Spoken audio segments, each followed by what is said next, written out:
This is the Global Podcast Network, where executives and professionals connect, share, and inspire. Stay tuned for the conversations that drive success.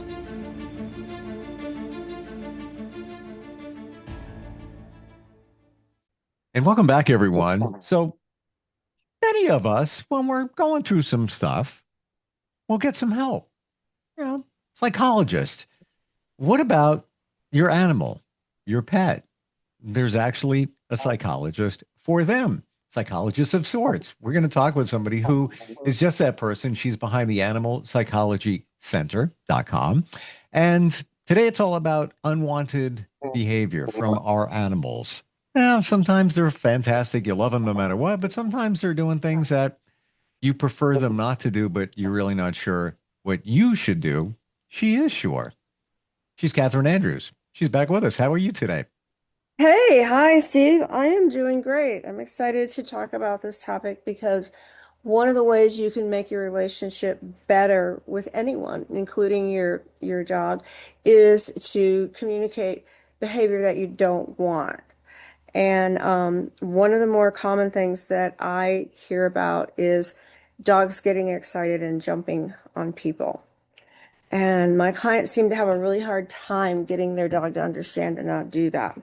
So, as we talked about last week, the first thing that you have to do is be as immediate as you can about getting a hold of your dog. If they're not on a leash, you got to grab their collar. You got to get their attention right away so that they can correlate or make that connection that what they just did was not right. And you have to change your energy from, if you're obviously you're going to be in front of a stranger or someone you know that they've just jumped up on. And a lot of people are reluctant to change their energy, but you're going to have to. You're going to have to go from, hey, how you doing? To serious mode, mom mode, and grab the dog by the collar, turn him around, make that eye contact. That's what mom does. Mom makes eye contact with puppies and looks at them, and the look is everything. We talked about that last time too. The eye contact and the look lets them know right away, don't do that. So you Mhm. can add a no or a sound. I like to just go, you know. The sound doesn't matter because dogs don't talk, like we do. So the body language of going over there and physically getting the dog into your space, not the person's space they jumped up on, but into your space, making that eye contact, making that sound, no, You don't want to use their name because you want to save that for positive things. Have them sit Hmm. down in not in front of you because that place in front of you is reserved for leadership. And if you have your dog sit down in front of you, you're still communicating to them, you're the leader and I'm not. So they have to come over to the side of you and be a little bit behind you. That position is what I call the sweet spot. That position says, I'm in charge right now. Hmm. So you go get the dog, bring them over to you, make eye contact, make your sound or your no, have them just a little bit behind you to your side, have them sit down. Because what happens when we sit down, we go, we take a breath. So that calms them down.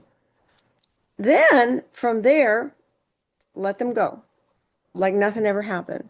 Because this is one thing that my clients do is they hold that correction too long. And then it becomes boring for the dog and not fun. And the dog is struggling to get away and their energy goes up again and they run right over to that person and jump up on him again. So you can really mess up a really good correction by holding on to it for too long. And humans tend to do that. We tend to hold on to grudges and stuff too. Animals don't. They give a correction to a puppy or even a horse or a whale. They'll give a correction to a young one and then they just let it go and walk away like it never happened. So we can learn a lot from animals. They have a lot of wisdom in the fact that they'll never bring it up again and they let it go right there. So let the dog go.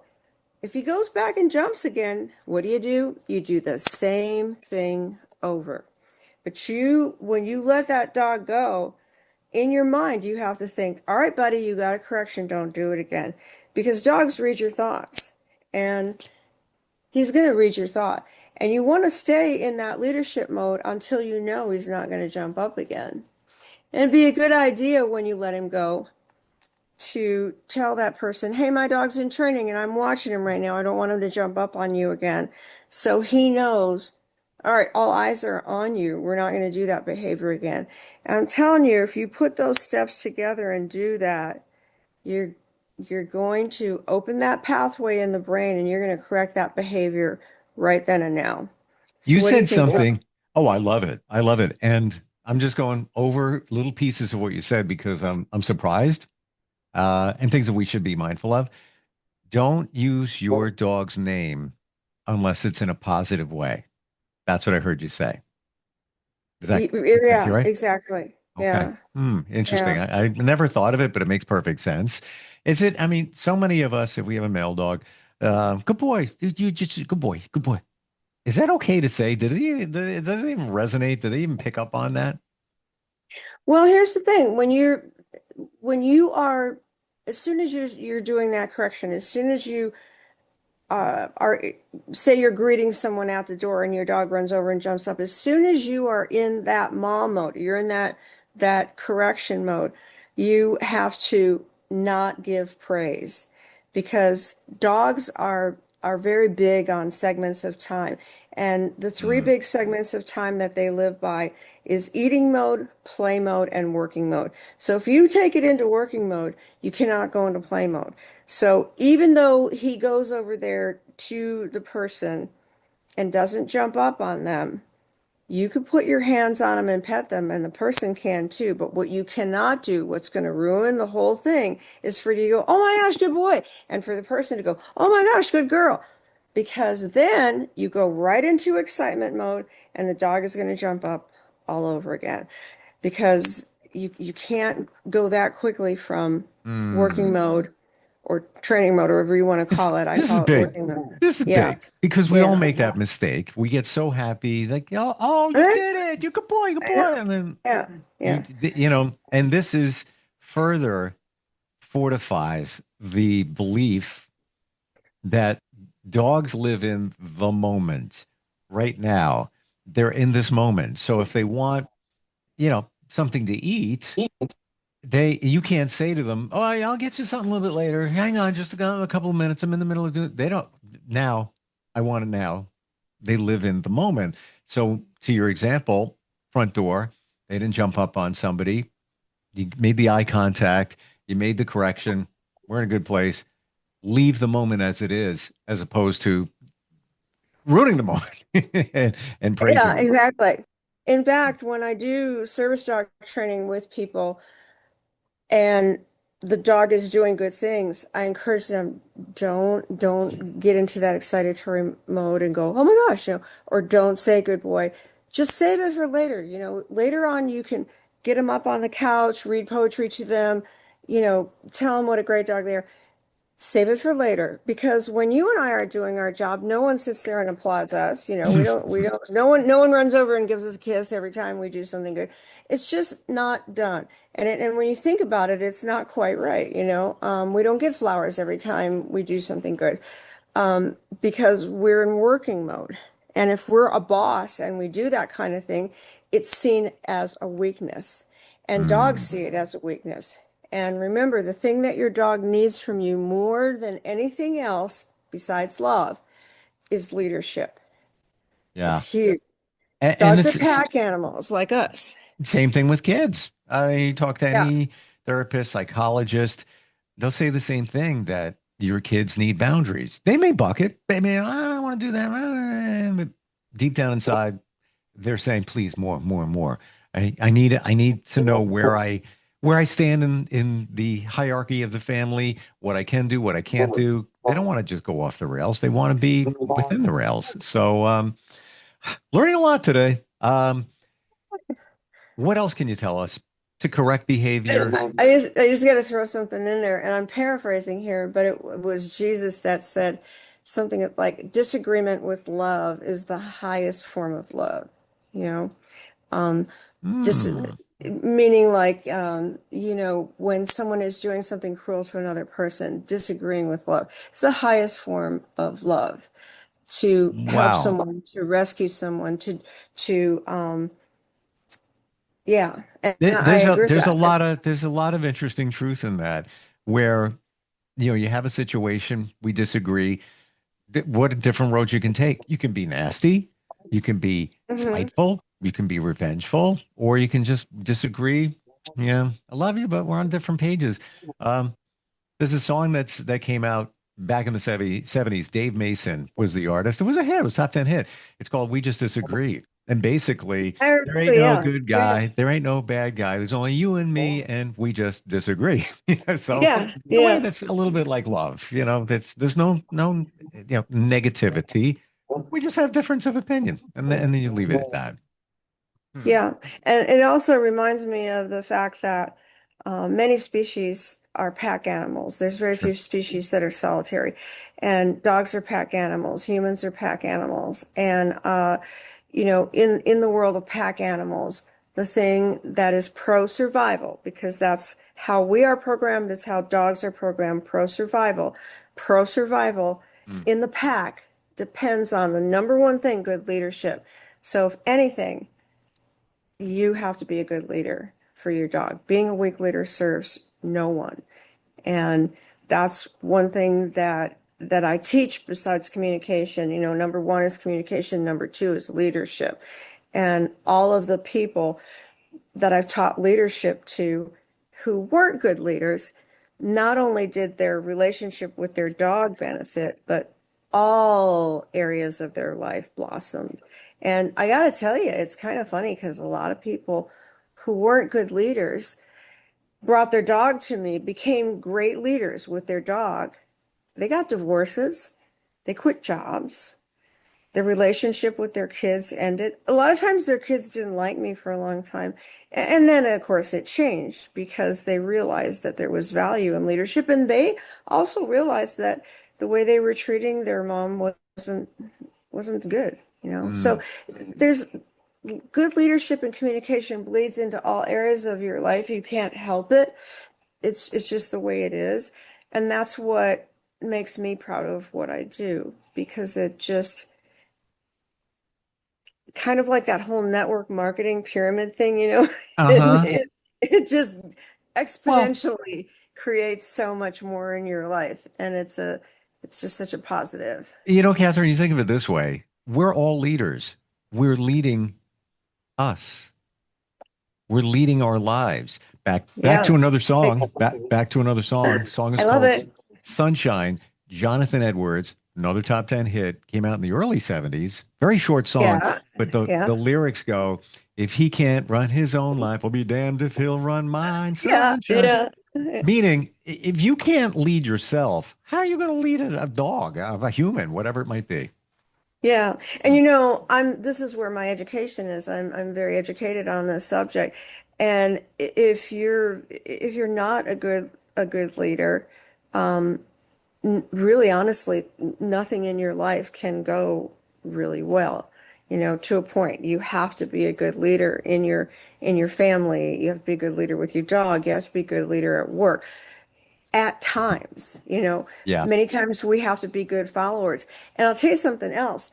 Genetically, most of us are not programmed to be born leaders, and it has to be taught. Isn't that Mm, something? And do you know why that is? And this why? is true, all species is true of horses, dogs, humans, is because it's not survival. If we all came busting ass into the world and were leaders, we wouldn't survive as a species, right? I never thought of it that way, but it makes perfect sense. And the reason we're still here is because we're in our DNA programmed to survive, whatever it takes to be. Spot a threat, use your intuition, all those things, all of that is to continue our creation. We're here to create and learn. So we create ourselves. That's the first one. If we're not surviving and built that way, that's not going to happen. Other things we can do to, recorrect or correct behavior with our dogs. What do we do? Well, again, we touched on this last week too. If there's something going on with your dog and suddenly we have bad behavior where we used to have good behavior, we got to backpedal. Backpedal means you got to go backwards. And we Mm. talked about this with you, with your dog, about going back in house training. He was becoming not house trained, so we had to go back to doing what you did when he was a puppy. Have you had a chance to do anything about that yet? I have to look and see if I still have a crate. And if not, I'll borrow one. I'll get one on Facebook Marketplace. I don't want to buy one in a store. Yeah. Oh, there's plenty of them out there.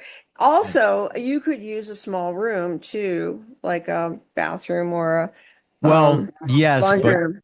I agree. But the challenge is he was leaving presents around, so he might wind up doing that Oh, in the yeah. bathroom. You know. I'll bet you he will. I bet you he will, because Yeah. from what I know about your dog, he's a pretty smart guy. So he's just going to go to one end of the lunchroom and do it, and then he'll be, Right. yeah, yeah. I would say that you're gonna need to do a crate. Yeah, so you got to backpedal. So here's another thing. Your dog is creating some disturbances in the house, whether it be, and this is probably for you too, Steve. You're going to have to take away some privileges for a while. What are privileges? Privileges is getting up on the couch, sleeping in the bed. I just had a situation here with one of my dogs. He decided to, for whatever reason, start peeing on laundry baskets of freshly cleaned clothes. Nice, right? And he peed a couple times on the corner of my couch. And I'm like, this guy is 6 years old. He's a little miniature bulldog and nothing going on, no stress in the house. He just decided that, maybe he's a little miffed at me or something. We had a dog here that was staying with us for a while. Well, hey, I'm allowed to have guests, aren't I, Steve? Mm. And so he is going back into Oof. some crate training, but he's also not sleeping in bed at night and he's not getting up on his favorite chair to take a nap. He's going back to a pillow bed. He's also spending a little bit more time outside. Of course, the weather here is beautiful right now. It's not that much of a punishment, but he thinks it is. So just like kids, you got to take some privileges away. And, I went over there and Mm. showed him the spots and showed him the laundry baskets, of course. And he knows he did it because he hung his head and he ran out into the next room. He didn't want to talk about it. And, so yeah, he's having his privileges revoked here for, Wow. um, and Yeah. you got to do it for at least a week to 2 weeks. That just to be proactive because you never know what's going to happen. Behaviors could change in a second. Identifying privileges, like if I was going to do that, I seriously